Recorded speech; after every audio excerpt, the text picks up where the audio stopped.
he has so much power. He doesn't.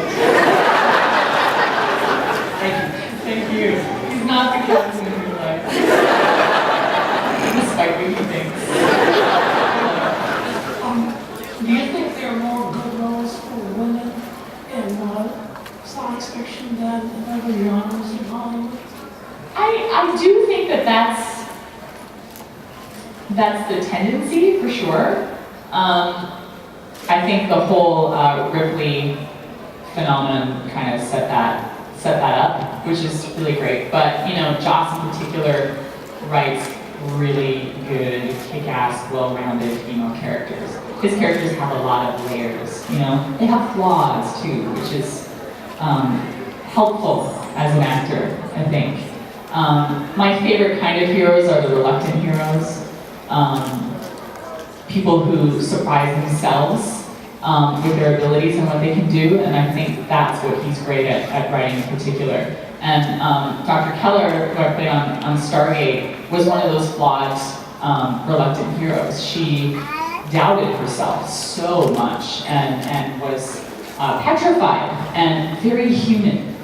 And a lot of people, you know, the fan response was, oh, you know, she's whiny and she's this, and I said, well, so's McKay. You know, I mean, she's the female McKay. Why do you think they ended up together? So yeah, I like the flawed element the most in characters that I choose to play. The sort of heroes who are just predominantly that, as opposed to being a human being, bore me a little bit. So that's usually what I look for. Yeah. You know, 11 years ago, I would go for this audition for a show, and because of that audition, get to see the world. You know, these conventions take you to some weird and wonderful places, and yeah, it's because of that show that I'm still continuing to travel the world and eat in DC and see the White House, and, you know, like, who would have thought? It's pretty awesome. Hi, Kaylee. Hi.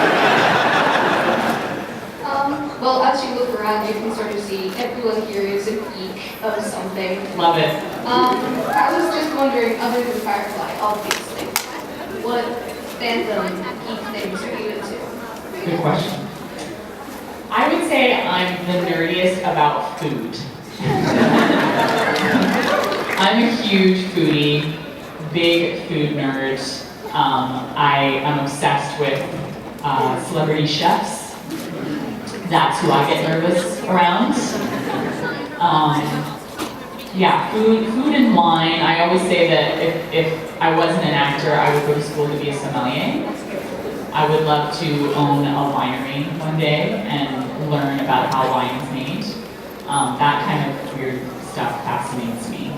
So I would say yeah. And also, I mean, in terms of shows, I would say if I had to pick one show that I was a huge nerd about, it would be Lost. I was a big Lostie.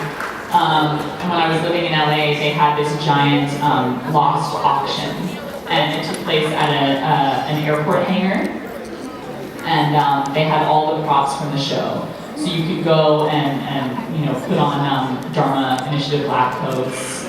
You could sit at a computer and type in the code. You could go in the hatch, like stick your head out of the hatch. Like, it was awesome. It was so amazing. And then they had like everything was for sale. So they had Charlie's guitar. I mean, just everything you could think of. So for me as a fan, it was huge. And I was running around going, oh my God, take my picture, and you know, putting on the lab coat, whatever. They had the plane. We got to sit in the plane. We were like, wow, this is amazing. And then I started getting recognized, so we had to leave.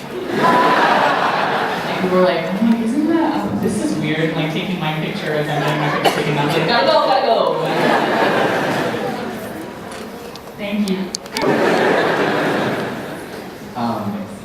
So, Hi.